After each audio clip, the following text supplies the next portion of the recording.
She thumps a cane and drinks champagne. She's formidable and judgmental, but we can guarantee that she's a quintessential Lady D, but recognizes great potential.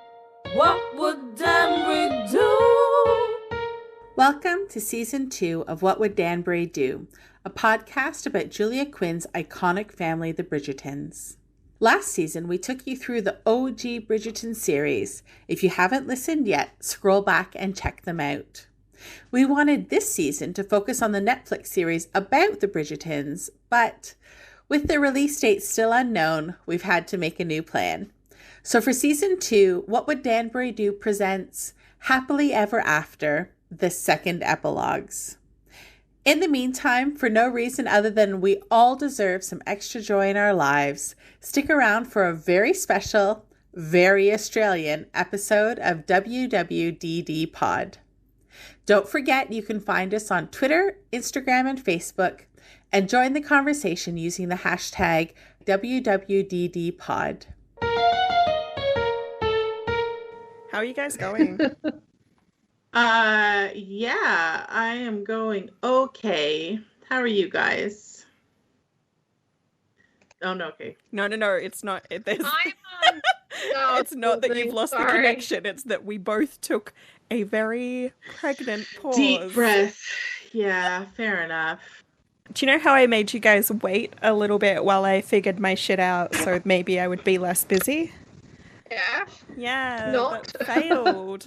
It just failed miserably. I'm doing pretty good, actually. Like, I probably 2 weeks ago, maybe not, but or a week ago even. No, I'm doing pretty good. Like, I'm getting out in the sun more, and I'm going for walks with the dog, and I'm, eating proper veggie meals and stuff. So I'm doing pretty good, actually, I think. But who knows? I'll look back on this moment and go, oh my God, she was spiraling. So I saw a tweet about how, what's the weirdest animal that you've been bitten by? And you both said wombat, and I am intrigued, and I want to know how 2/3 of our podcast have been bitten by a wombat. I've never heard of anyone else being bitten by a wombat. Me So I was neither. like, of course it's Kate. Because Kate and I are both the same Myers-Briggs type, which is the most rare you can be as well. So I'm like, this is just our synergy working beautifully. And wombats attracted to us. All right, so I had my gallbladder out 16 years ago now, a long time ago. It was just after I first moved to Melbourne. I started a brand new job and I got really sick and had to take 2 weeks off to have my gallbladder out.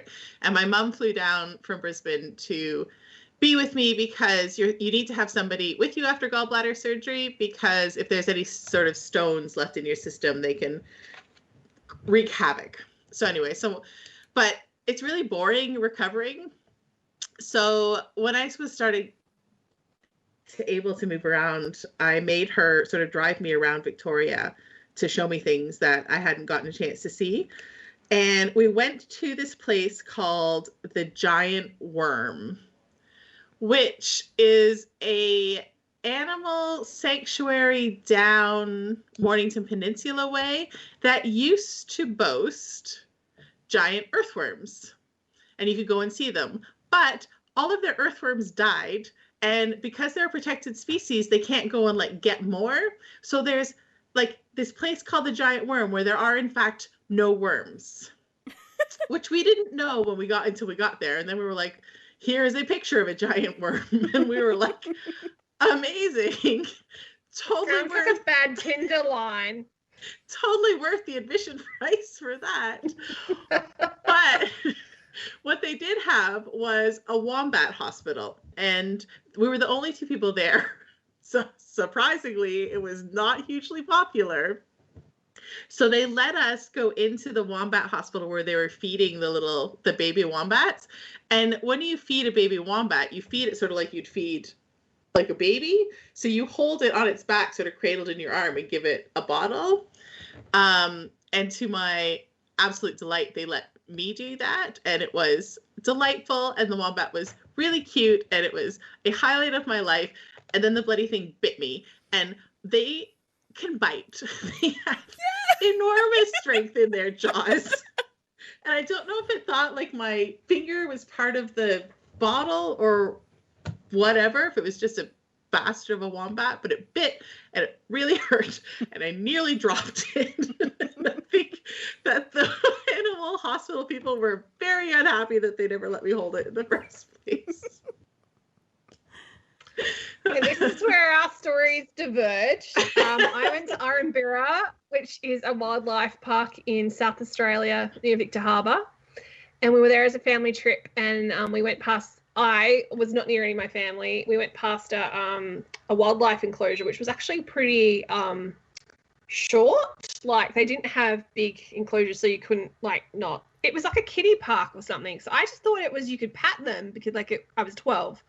So I leaned over to pat this huge adult wombat, and that fucker just bit me real hard in the pad of my hand. And then I realized I probably shouldn't have tried to pet the wombat, and had a huge gash in my hand that I hid because I was too embarrassed to tell my mum what had happened.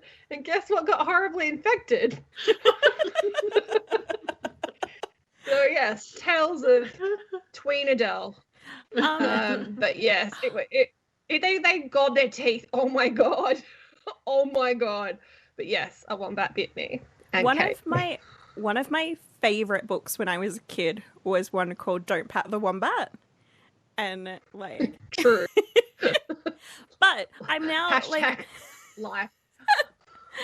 But now that I'm thinking, like, now that you guys have told your stories and I'm thinking about it, I'm actually remembering that my best friend in primary school got bitten by a wombat. And, like, the whole heap of just, like, is this the Australian experience that I'm just missing out? I mean, well, like, maybe Kate and I become were-wombats at night too. Should we be subbing her in as the third host of What Would Danbury Do? Like, no. I mean, I don't want that to happen, Rudi, but I do think that you should find yourself in a wildlife park as soon as possible. As soon as possible. Ready, guys? Yeah. Wombat Danbury Do.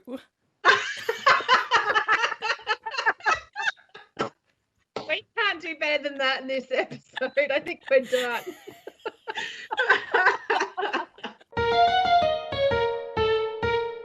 That's all for this episode of What Would Danbury Do? We'll be back in a fortnight with the Duke and I's second epilogue.